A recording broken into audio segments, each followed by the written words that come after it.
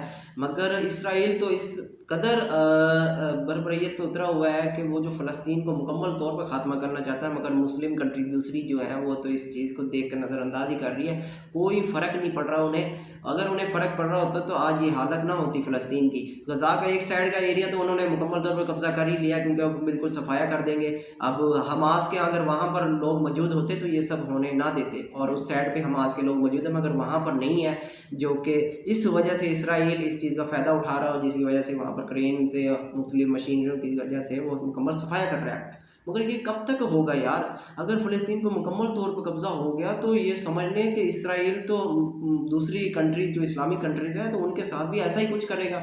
मुझे तो जहाँ तक ये लगता है, उन्होंने तो शुरुआत तो फ़लस्तीन से कर दी है। अब पता नहीं नेक्स्ट मुल्क कौन सा होगा, किसके साथ इस तरह का सलूक करेगा। अगर तब भी आवाज़ ना उठाई तो फिर तो ऐसा लगेगा कि जैसे पूरी इस्लामिक कंट्रीज़ को इसका निशाना बनने को तो कोई भी नहीं रोक सकेगा।